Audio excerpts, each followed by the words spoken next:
Be here with you today. We are talking about baby steps in the change process and how to get you to your individual goal easier, more manageable, and with joy. I know both Jessica and I have had to put a lot of work in our all or nothing mindset, our black and white mindset that I feel like most humans have. And if you don't, you are one of the lucky ones. But sometimes that can make completing and accomplishing a goal very hard to do if we do have that all or nothing mindset. So, today we're going to talk about mindset shifts to take, how to make baby steps, and how that change process kind of works with examples. So, if you are new to our community, though, we're going to introduce ourselves first and then get right into it. My name is Casey Kephart. I'm a functional medicine nutritionist and the founder of the Feel Good Formula. I work with women with all different types of autoimmune diseases to get you back to the activities you love to do, trash those symptoms, get your life back, basically. And I reside in St. Petersburg, Florida. Jessica? And I'm Jessica Melnick. I'm a registered holistic nutritionist, the founder of the Anti Arthritis Method, the host of the Happy Joints Arthritis Solutions Group, and I help both women and men with various forms of arthritis get back to living life the way that they choose to, not the way that they have to. Awesome. So before we get started, I kind of want to take a poll. So if we could take a poll by commenting in the comments section, whether you are here live or on the replay, we want to hear from you. Jessica and I are kind of kicking around the idea of making a group for everybody to support you in your own individual goal with group coaching once a week, with accountability through the Facebook, and it would be a very supportive community. So if you are interested in that, just simply type me in the comments. If you are not interested, we also want to know though. So put no, or maybe what you are looking for to help us kind of shape this so we can bring you something that would be valuable to you. So we would love to hear from you. Put that in the comments. All right, and we'll get right into the live now. So we all have a goal in our mind always, right? Like I feel like we as humans are just very goal driven, whether that is I want to make my bed every day, or I want to lose 25 pounds, or I want to put my autoimmune disease in remission. Whatever your goal is, it is valid.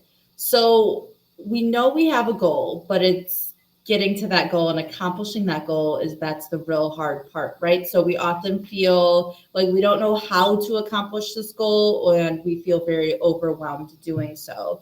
And there's a lot of mindset what's the word I'm looking for? There's a lot of mindset shifts that we need to make, and there's a lot of mindset habits that we think to ourselves that are inhibiting us from achieving our goals. So some of these mindset habits might sound really familiar to you. Like if I'm not doing it 100%, it's not worth doing it at all. Kind of like that go big or go home approach. If you might be saying to yourself, I'm not doing enough. And then you kind of just quit, right? Or I don't have time because you feel like you need to do all of this at once. There's not enough time in the day, right? Well, I failed in the past, so it's not going to work this time. Or this is too much for me to wrap my head around. Again, with the I don't know how, this is way too much for me, I'm feeling overwhelmed, this is not clear, I have nobody to help me.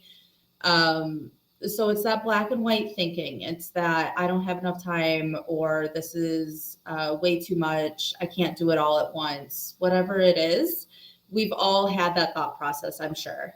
So when we start to break our goals down into very small, achievable daily, weekly, or monthly goals, it can help our mind wrap around this idea and this change, making it almost effortless for us. And no goal is too small of a baby goal to have. So we want to go into some examples of baby goals that might be familiar to you to start with, or comfortable for you to start with is probably a better word. So Jessica, do you want to go through this? Yeah, absolutely. I think the first part that's really, really important is checking in where your mindset is at. Are you one of those people who feels like if you don't do it perfectly and you're not doing all the things all at the same time, then it's not even going to make a difference? Then it's really good to acknowledge if that's where you're at. Everybody's at a different stage of readiness. And this is something that I determine with people before I work with them, because both Casey and myself, we have really involved programs. They're very thorough. And we can only really work with people at that level when they are, basically a 9 or a 10 out of 10 in to do things 100% and to really dive in. And not everybody is going to be there, and that's perfectly okay. Sometimes, depending on what it is and what change we want to make, we're at a 5 out of a 10. And it's okay to start there. And I think that that's super, super important to acknowledge, because sometimes we think, oh, well, unless I'm, a 10 out of 10, it's not going to make a difference. Anything that I do is not going to matter.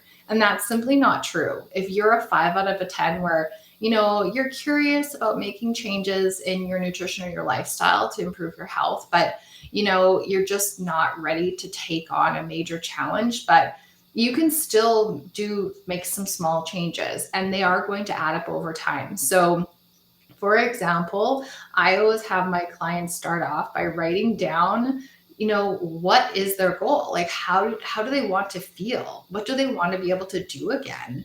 And what are they going to benefit from making these changes? And so you can write down, really get clear on what it is that you want and why. Because if we have no reason for doing what we're doing, we're not going to stick to anything because it's not important enough to us. So if you have an important reason why you want to make a change, then get really clear on that and write that down. Paint a picture of what you actually want to achieve and what do you want to be able to do again. So for example, if you have arthritis, myself and a lot of other clients, and you're struggling with flare-ups and you're just exhausted and you can't do, let's say you love hiking and you can't do that anymore, or you can only go for a 10-minute walk and then you're exhausted and you're in pain and maybe you don't have the mobility in, let's say, your ankles right now. That is a really good reason to want to make some changes. So just get really clear on what is it that you want back? What is it that you want to achieve? How do you want to feel? And I think that that's super, super important as a place to start. Anything you wanted to add to that, Casey? No, I just want to sum that up though. So basically write down, get a journal out, or if you are more of a typing person, paint a picture for yourself on your goal and what that would look like when you achieve your goal, because that could be very motivating. And that's an example of a week 1 baby step for you. You don't even need to start eliminating or adding in anything. Simply just write out your goal. Another baby step is this week, I am not going to eat wine and potato chips when I sit in front of the TV. Simple as that. That's not a whole elimination diet. It's not losing 5 pounds this week. It's one habit that you do frequently or enough to make it a bad habit for yourself.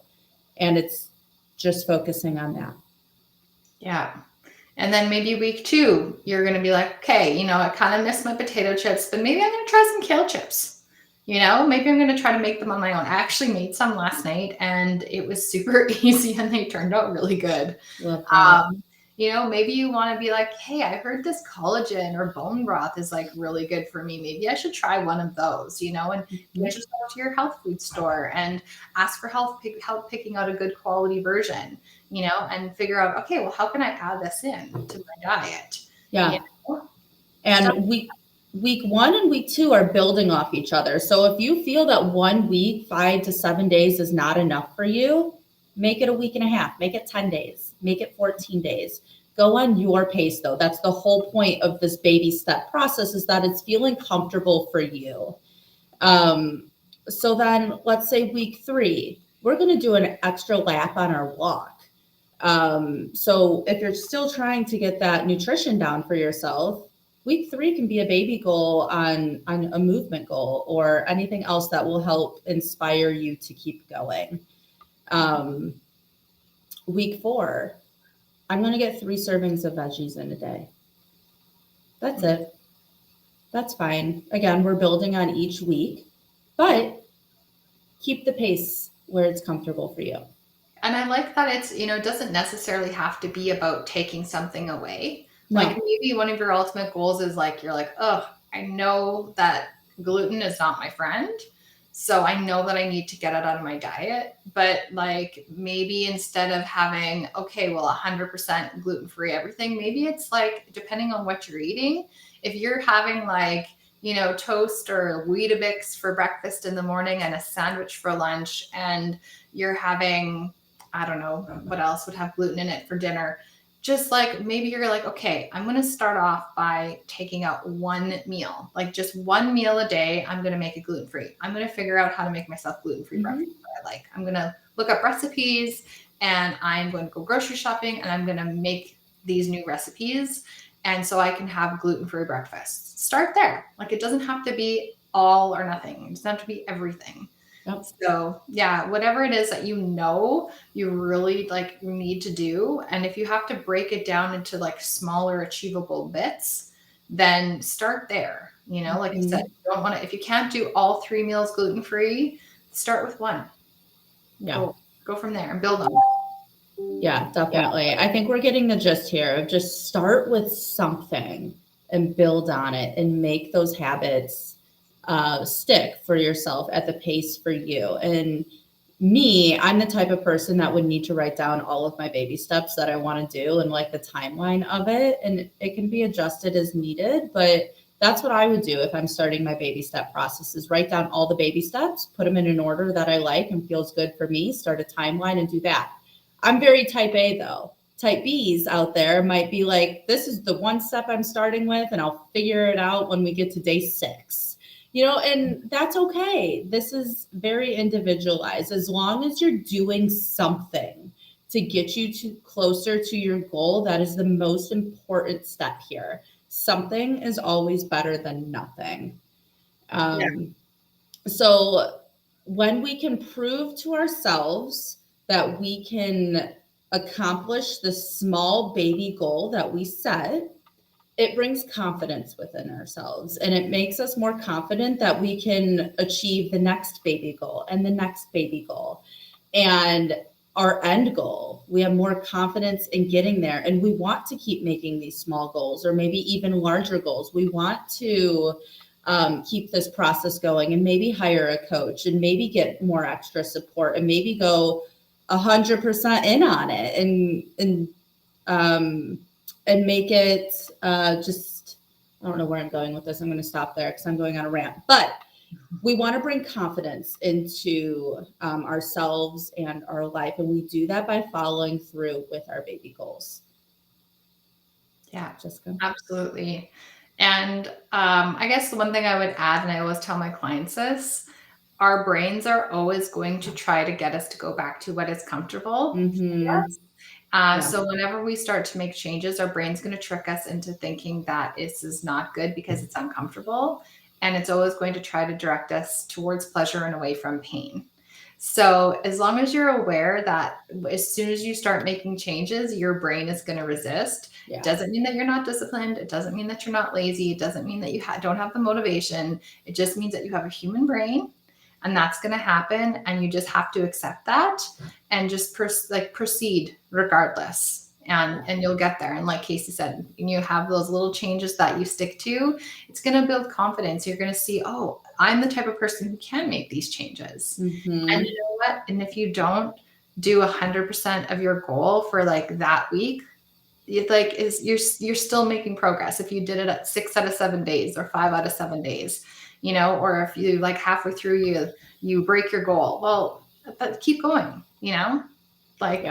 keep going your next meal the next day. Like it's all is not lost. Every little bit counts. Yeah, I agree. One of my favorite quotes that I just remembered the other day was choose your hard. It's hard staying the same, knowing you want to change. It's also hard making changes. So choose your hard. It's hard eating really strict, but it's also hard eating really bad, right? So choose your hard. Everything's hard in life, but we make a choice. So I think for me, that would really motivate me in this baby step process. Is it's hard making baby steps and doing it and following through. It's also hard mentally for me to just stay where I am consistently and not following through on what I know I can achieve. Yeah, absolutely. Oh, I think we covered it all. I think we can leave it there. Yeah. So again, what I mentioned in the beginning, I'm going to just say it again. We're running a poll today. So whether you're watching live or the replay, Jessica and I are kicking around the idea of making a change process and baby step goal, kind of like accountability Facebook group, and helping you guide you to your goal and baby steps and the change process and supporting you through that journey and having a community as well. So if you would be interested in that, please put it in the comments. Just write me or whatever you want to write. Also, we want to hear if you are not interested in it and maybe what would be more appealing to you and what you are looking for would be great as well, because we want to offer everybody something that would help them get them closer to your goal to feeling better. We want to go sick and tired to energized and pain-free, and we want to help you with that. So please let us know what you're looking for or if what we're wanting to offer would work for you. Jessica will be back on Thursday, and everybody have a good week. Take care, everyone.